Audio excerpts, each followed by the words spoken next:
One of the more common questions that people ask, especially newbies or just kind of non-nerdy people who maybe want to get into computing a little more in depth. You know, they want to get into this. Well, one of the, I would say, universally common questions is, um, what operating system or what flavor, what distribution, what should I use? And the answer is almost always going to be Linux. In my opinion, it's always going to be Linux for a few simple reasons. The main one would be, to kind of counter the age-old coping bullshit mechanism that some people have, like, oh, but I'm using this and that on my Windows or on my Mac, and I couldn't move to Linux because I'm too used to Windows, I'm too used to Mac, I use certain programs that are not available. uh, no, that's literally not true because, well, multiple reasons actually. Number one, unless you are specifically using licensed programs such as, I don't know, AutoCAD or Photoshop or Ableton or Fruity Loops, which Fruity Loops I think has an app image like for Linux and Mac, although I am not sure.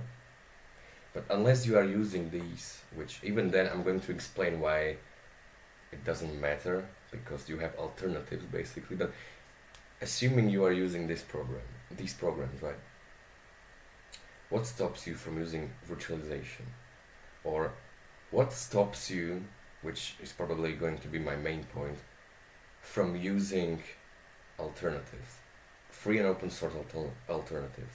Now I'm going to definitely make a video about free and open source and all that stuff somewhere in the future, but I don't want to get derailed too much in this video, so I'm just going to skip over that a little bit. I'm just going to assume you know what free and open source is. If you don't, it's basically software that respects user freedom and usually, but not always, is free, as in just free of charge, right? Although free and open source doesn't necessarily imply it's free of charge, it's more like free as in libre, as in freedom. Okay, so with that out of the way, so if you're using something like AutoCAD, you can use OpenCAD. If you're using Photoshop, you can use Krita. You can use GIMP. You can use so many different things. You can use fucking, if you're, I don't know, I'm using OBS to record this video, which OBS is a free and open source software, which I believe like most YouTubers and streamers and whatever probably use anyway, and they might not really even care. And that is actually my main point. Like, a at free and open source has gotten so good over the last few years that you are essentially compromising your own freedom for little to no benefits by using proprietary programs. And and I I think that most people actually don't care. Which, okay, fine. Uh, Whatever, you do you. If you don't care about your privacy or freedom, I mean, okay. I feel sad for you and whatever, because one of the main, even the reasons why I made this channel, and one of the main like core tenets that I try and live by is your freedom is my freedom, right? Like, this is a sort of an egalitarian idea that I try to live by. I have tried to live by most of my life, in regards to this kind of quote unquote rule. Like, because if most people aren't free, and that, by if you follow the logical conclusion, assuming you engage in society in some way and you aren't fucking Ted Kaczynski living in the woods, you probably, even though you might be of marginal minority, you probably engaged with the broader society. And if we follow that logic, if we follow it to its logical conclusion, then if most people are not free, then you are not free as well, which for me and for many other people is a huge deal. It's a deal breaker, right? For me, the benefits of or not even the benefit. I don't think it's a benefit. I think it's a universal state that you should try and be in, and that is to maintain at least relative privacy, right?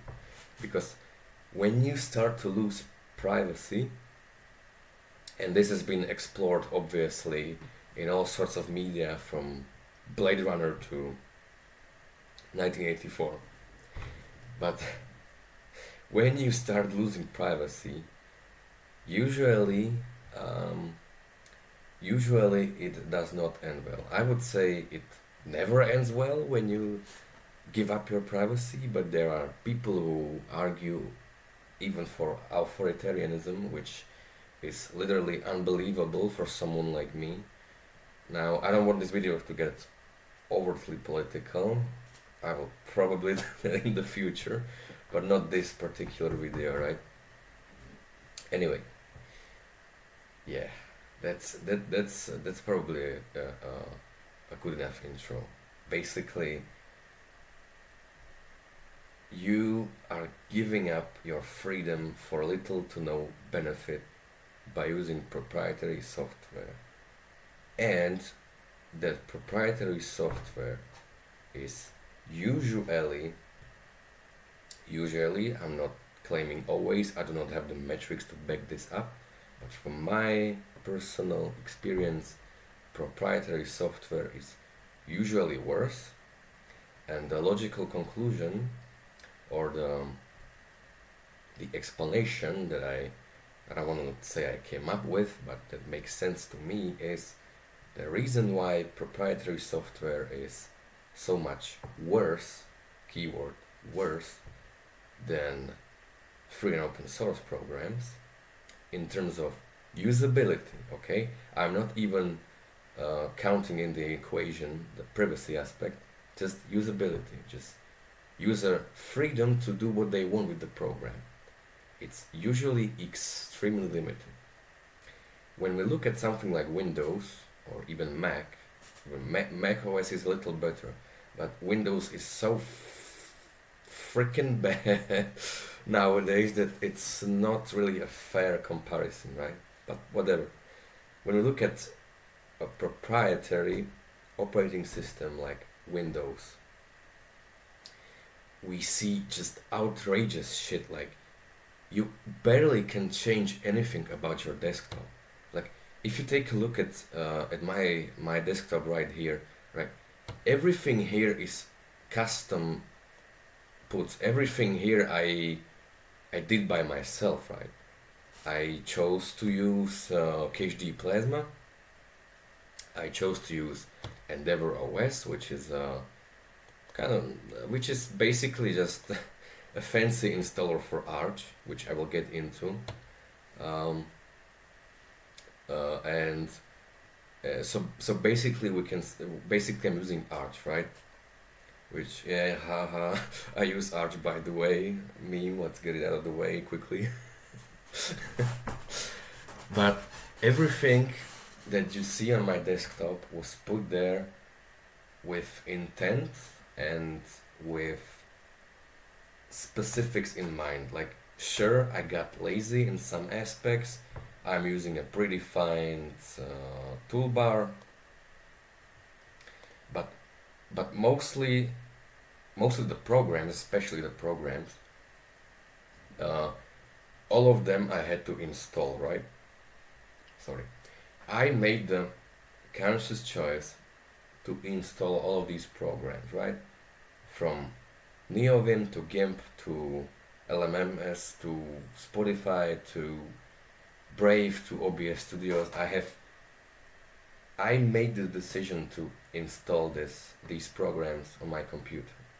Whereas in Windows, if you're using Windows, or if you have a virtual machine or whatever, next time you boot up, just hit Control Alt and Delete and go over to Task Manager.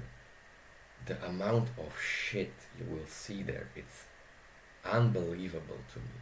And over the years, as I have been using Linux and kind of gradually got into Arch, because this is not where I started at all.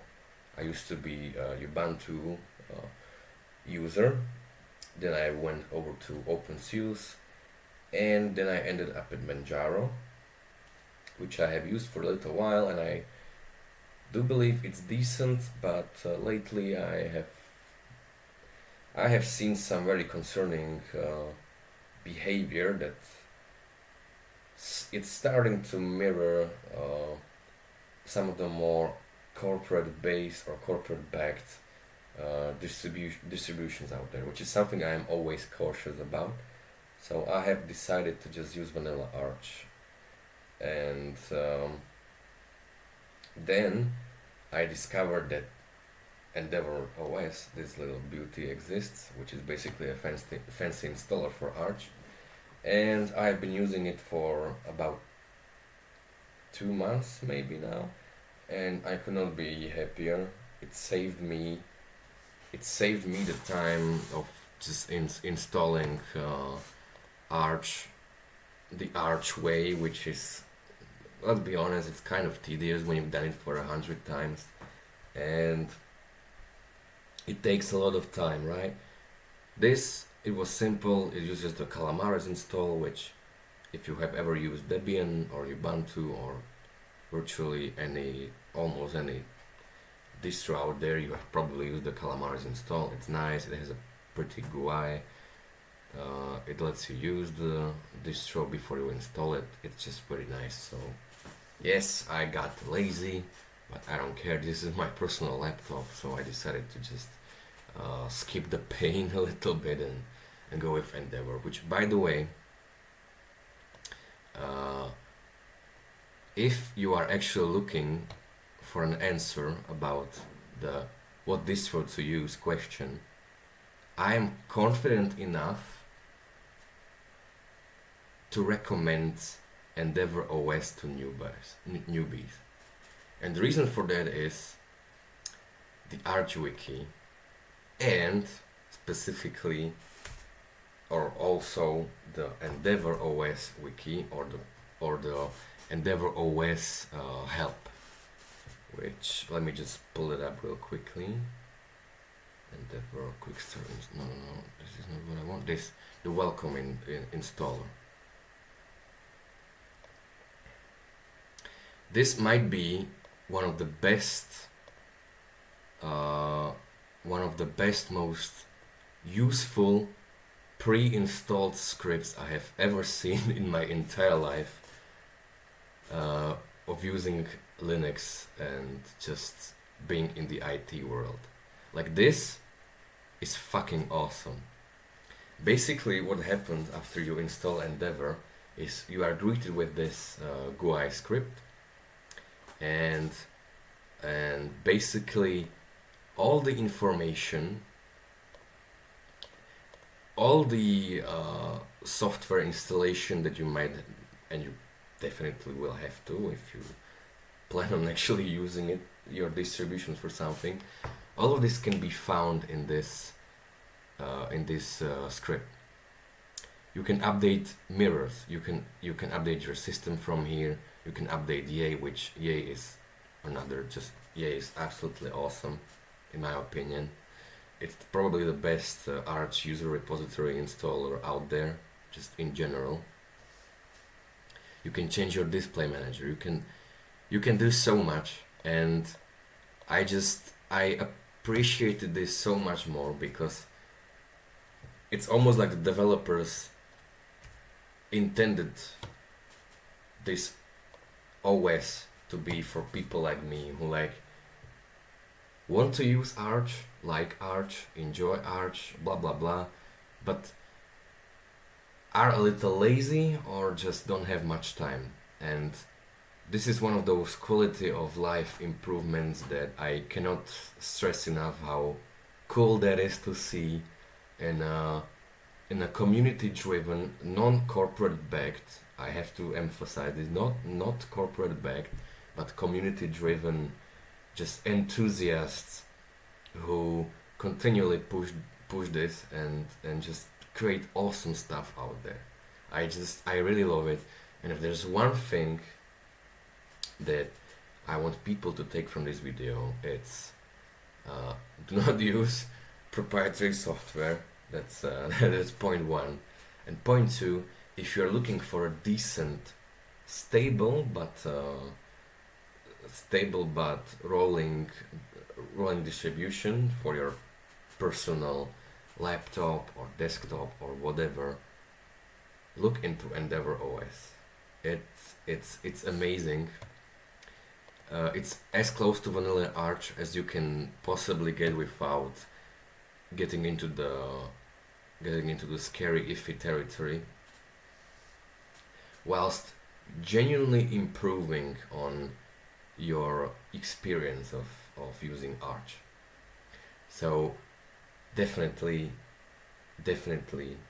recommend it. And partly the reason why I'm talking about this is I had to kind of give this long exposure about Arch and about Endeavour and about the community specifically, because this is another major, and I mean major with a major M, major plus when it comes to using community driven and free and open source software. Because when you are using Windows, you are dealing with software that A doesn't respect your freedom, because A, freedom is not profitable, and B, corporate managers, and I'm sorry for using this term, it's by no means meant to be offensive to programmers and whatever, but reality of the situation is, and this is meant to reflect on the corporations themselves, not on the people writing the code, but shitty managers and quote unquote code monkeys, which by code monkeys understand like depressed fucking developers just taking orders from managers who probably do not know any better, who take orders from their managers, who literally have no idea what's going on. It's just money. It's just profit. It's just profit driven, and they just want to gobble up. They just want to swallow up more money. They don't care. They do not know how their own software works. And over the years, it has gotten so complex that even if you had like the good guy, right, in a corporation, even if you had the good project leader, the good manager who really wants to do right by the community, it is so compartmentalized, right, this proprietary software, that that unicorn manager would probably not have would probably not be able to oversee other teams and other parts of the code. Therefore, they cannot analyze the entire software or the entire code correctly. Therein lies the first problem, right? Which isn't a stretch to say that this is even one of the main problems that many people, especially libertarians and more freedom-oriented people, have with democracy and the state and everything, right? Like, even if you had the unicorn good guy who really wants to do well by the community, or if you change that to a government setting, they really want to do well by their people who voted him into power, right? but suddenly they find that this centralized machinery that they have created, not necessarily out of malice, but out of just profiteering and out of disregard for consumers, disregard for the people, disregard for user freedom, for freedom in general, they quickly find that it it is impossible to untangle this mess, which I have mentioned at the start of this video. I did not want it to get political, but whatever. The more videos I make, the more you will come to see that, at least in my opinion, and it definitely reflects in my videos, I am just a huge advocate for liberty and freedom, and I cannot help myself talking about this because, like it or not, politics is everywhere, and if you like this, if you continue watching my videos, you will see that very much repeated often. So anyway, guys, take three things from this video.